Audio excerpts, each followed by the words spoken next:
Jail के भारी लोहे के दरवाजे एक ऐसे शख्स के लिए खोले गए हैं जो कभी फ्रांस का सदर होने का एहसास रखता था। आखिर वो कौन सा जुर्म था जिसने एक साबिक सदर को इस मुकाम तक पहुंचा दिया? वो सदर जिसने वादा किया था कि वो फ्रांसीसी सियासत को साफ करेंगे गंद से, अब वो खुद एक गंदी सियासत की एक कहानी बन के है। और कहीं तराबलस के आज के बर्बाद शुदा खत्ते में मुअम्मर क़ज़ाफ़ी का साया अब भी मंडरा रहा है। वो रूह जिसके पैसे, जिसके असर व रसूख और जिसकी मौत ने अब भी इस शख्स को परेशान कर रखा है। कोई नहीं जानता कि कितने यूरोपीय रहनुमाओं ने लीबिया के केक से अपना हिस्सा वसूल किया था। शायद एक दिन वो भी सब बेनकाब होने से डर रहे हैं।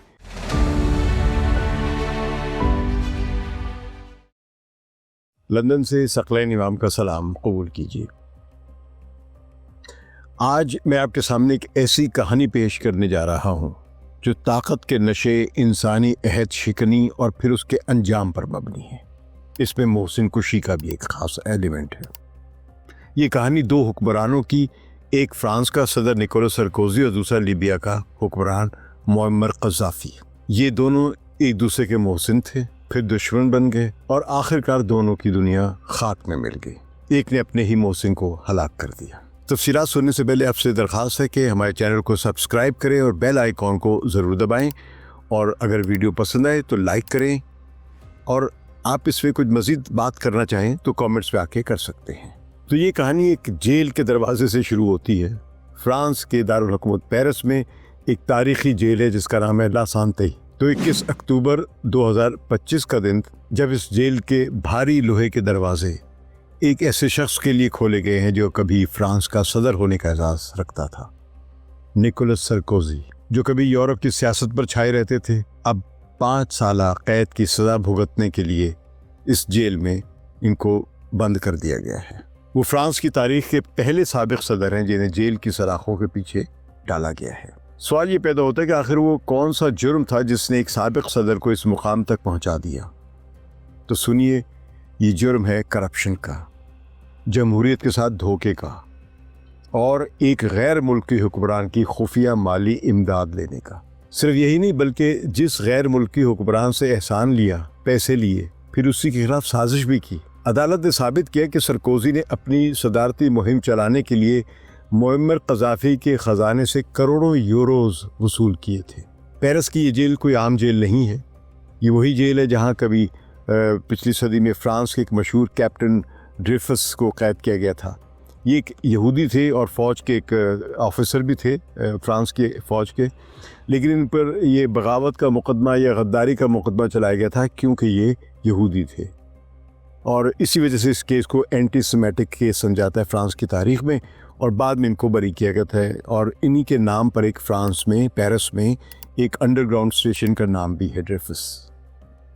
अच्छा, इसके अलावा वहाँ पे एक बड़े मशहूर हैं कार्लोस डीजे कॉल। कार्लोस का नाम सुना होगा पुराने लोगों ने।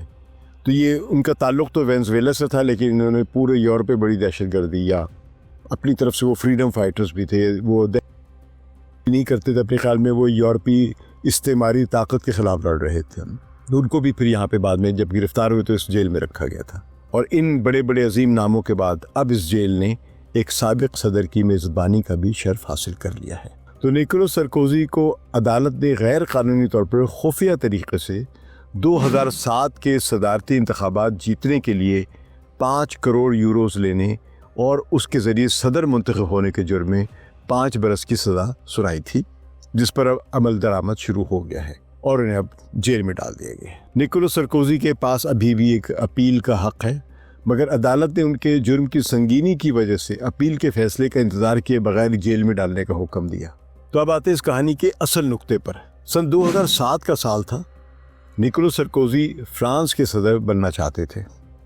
हर सियासतदान की ख्वाहिश होती है अपने अपने मुल्क का सरबराह बने, मगर सदारती मुहिम चलाने के लिए बहुत ज़्यादा रकम दरकार थी और ये बहुत पॉपुलर भी नहीं थे। तो यहाँ से फिर लीबिया के हुक्मरान मुअम्मर क़ज़ाफ़ी का किरदार सामने आता है। कहा जाता है कि क़ज़ाफ़ी ने 5 करोड़ यूरो की खतीर रकम सरकोजी की मुहिम के लिए दी थी। یہ عدالت میں بھی بات آ گئی ہے، اس وجہ سے کہا جا رہا تھا یہ رقم فرانس میں انتخاباتی اخراجات جو بھی ہوتے ہیں ان کی ایک قانونی حد ہے، اس سے 2 گنا زیادہ تھی۔ تو اس وقت لوگوں کو شک ہوا تھا کہ دائیں بازو کے صدارتی امیدوار اتنی زبردست مہم کیسے چلا رہے ہیں، اور ظاہر ہے جب رقم لگائی ہوئی تو آپ اشتہارات زیادہ آتے ہیں، لوگ باتیں زیادہ کرتے ہیں اور لوگوں کی رائے کو آپ متاثر کر سکتے ہیں، لیکن بہرحال ان کی اس مہنگی صدارتی مہم کے بارے میں کوئی ثبوت نہیں تھا۔ بعد میں لیبیا کی کچھ دستاویزات تھیں، وہ کسی صحافی کے ذریعے ان میں ایک حاصل کی گئی اور اس میں غیر قانونی لین دین کا انکشاف ہوا، اور پھر ایک صحافی نے اس پر اپنی تحقیقات کی اور رپورٹ اخبار میں شائع کی۔ اس کے بعد پتہ چلا کہ سرکوزی کی کہانی کیا تھی، اور پھر وہاں پہ ایک سیاسی طوفان کھڑا ہو گیا، اور ظاہر حکومت نے پھر تفتیش کا اور تحقیقات کا ایک پروسیس شروع کر دیا۔ یہ رقم سرکوزی تک کس طرح پہنچی، یہ بھی ایک پراسرار کہانی ہے۔ فرانسیسی تحقیقاتی ویب سائٹ ہے میڈیا پارٹ، اس نے خفیہ دستاویزات شائع کی۔ ان دستاویزات کے مطابق قذافی کے ایجنٹوں نے سوٹ کیسوں میں نقد رقم جو تھی بھر بھر کے سرکوزی کے معاونین تک پہنچائی۔ یہ رقم سوئٹزرلینڈ کے بینکوں جو تھی ان کے اکاؤنٹ سے ہوتی ہوئی فرنٹ کمپنیوں یا جنہیں ہم شیل کمپنیاں کہتے ہیں، یہ پاکستان میں لوگ جانتے ہوں گے، اب ان جیسی کمپنیوں کے ذریعے یہ ان کی مہم کی فنڈنگ کے لیے پیرس پہنچی۔ تو تحقیقات نے انکشاف کیا کہ کس طرح فرانسیسی عدالتوں نے ان پروازوں کے یا ان کے جو تحقیقاتی ادارے جو تھے انہوں نے ان پروازوں کا ریکارڈ جمع کیا، ان فون کالز کے لاگ چیک کیے، جو لیبیا کے اہلکاروں کے بیانات اکٹھا کیے، اور قذافی کے سابق خفیہ ایجنٹ عبداللہ السنوسی نے بھی بعد میں کورٹ میں آ کے اس بات کی تصدیق کی کہ قذافی نے سرکوزی کو رقم دی تھی۔ تو اتنی محنت کی فرانسیسی پولیس نے، ان کی انویسٹیگیشن کے اداروں نے، ان کی کورٹ نے، پروسیکیوشن نے، کہ انہوں نے چھوٹے چھوٹے بٹس کو اکٹھا کر کے پوری ایک کہانی کھڑی کر دی۔ تو سرکوزی نے تو فوراً انکار کیا کہ میں مجرم نہیں، میں تو معصوم ہوں، بے گناہ ہوں۔ انہوں نے کہا کہ یہ ایک قبر سے نکالا گیا ایک جھوٹ ہے، مگر ثبوت اتنے زیادہ اور مضبوط تھے کہ عدالت کے سامنے انکار کی کوئی گنجائش ہی نہ رہی۔ شاید عدالت انہیں چھوڑ دیتی، بڑے آدمی ہیں، لیکن اس طرح ثبوت ملے اور ان کو اکٹھا کیا گیا اور ان کو بنا گیا کہ پوری کی پوری کہانی جو تھی ہر سطح پر سامنے آ گئی، اور سرکوزی بھی اپنا دفاع نہ کر سکے۔ بہرحال وہ مانتے اب بھی نہیں ہیں کہ میں نے یہ جرم کیا تھا۔ تو اب آتا ہے وہ موڑ جسے شیکسپیئر کے ڈراموں جیسا المیہ کہا جاتا ہے۔ مجھے شیکسپیئر پسندیدہ ڈرامہ نگاروں میں سے میرے رہا ہے۔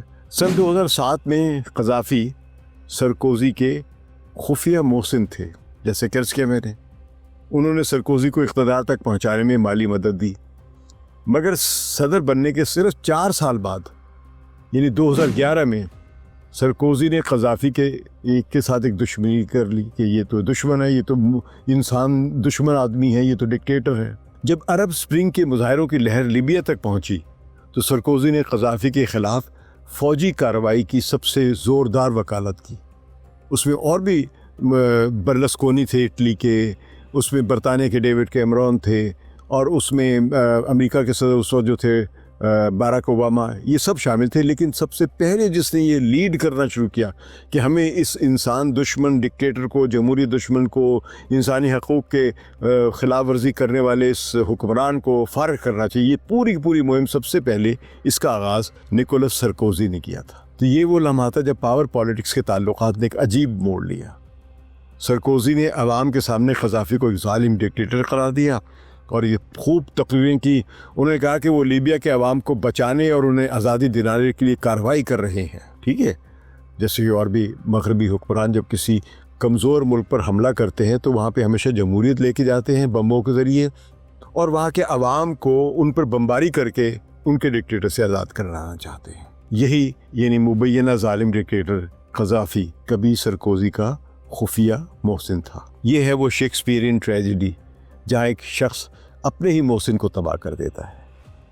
استاد اور شاگرد کا رشتہ الٹ جاتا ہے، محسن اور احسان مند کا رشتہ الٹ جاتا ہے۔ طاقت کا یہ کھیل ہمیں شیکسپیئر کے ڈراموں میکبیتھ، جولیس سیزر اور کنگ لیئر کی کہانی یاد دلاتا ہے۔ فرانسیسی صحافی فابریس آرفی، جنہوں نے سب سے پہلے اس راز سے پردہ اٹھایا تھا، وہ کہتے ہیں کہ نکولس سرکوزی نے اپنے محسن کو اور شاید اپنے رازوں کو सरते की रेत में दफन करने की कोशिश की थी। सरते लीबिया के मगरबी साहिल को कहते हैं।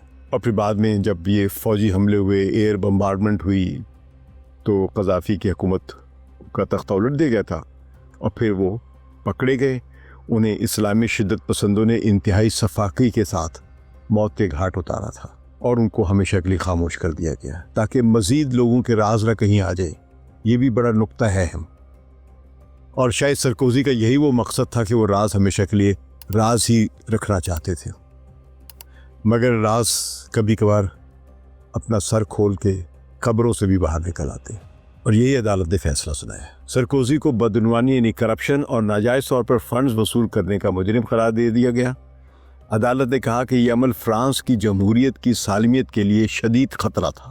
सबसे हैरत अंगेज़ बात यह थी कि अदालत ने सरकोजी को फौरी तौर पर जेल भेजने का हुक्म दिया, क्योंकि उनके ख्याल में जुर्म इतना संगीन था कि इसकी अपील का इंतज़ार नहीं किया जा सकता था। और अब सरकोजी लासांते जेल की एक कोठरी में है।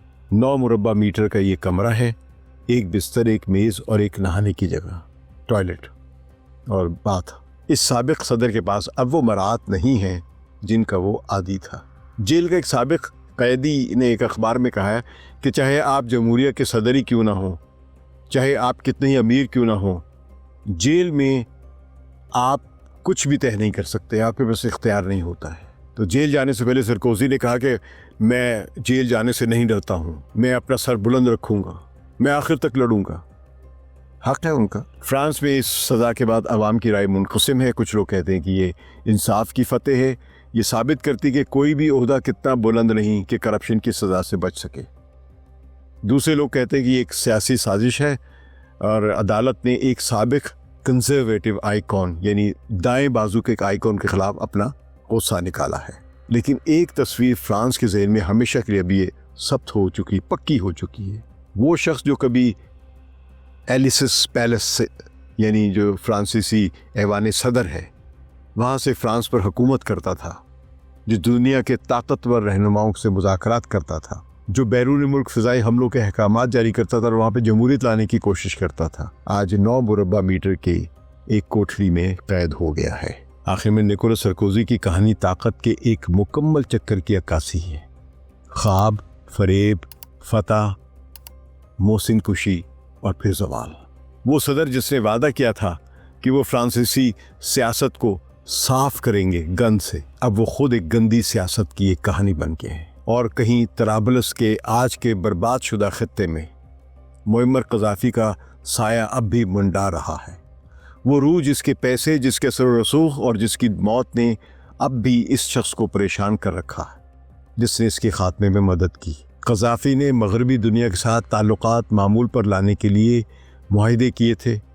उसने अपना मिसाइल प्रोग्राम तर्क किया था, सरेंडर किया था, मगर फिर भी उसे कत्ल कर दिया गया लालच में। या कोई नहीं जानता कि कितने यूरोपीय रहनुमाओं ने लीबिया के केक से अपना हिस्सा वसूल किया था। शायद एक दिन वो भी सब बेनकाब होने से डर रहे हैं या डर रहे थे, इसलिए उन्होंने क़ज़ाफ़ी को ख़त्म करना ज़्यादा मुनासिब समझा। ताकत की ये कहानी हमें एक सबक देती है कि तारीख़ का पहिया घूमता ज़रूर है और अक्सर इसके नीचे वही आता है जो इसे चलाने की कोशिश करता है। हमारी वीडियो आपको कैसे लगी? कमेंट्स में फ़ीडबैक ज़रूर दें और इसे लाइक करें। हमारे चैनल को सब्सक्राइब करें और बेल आइकॉन को ज़रूर दबाइएगा। शुक्रिया। सकलैन ईमान को इजाज़त दीजिए। खुदा हाफिज़।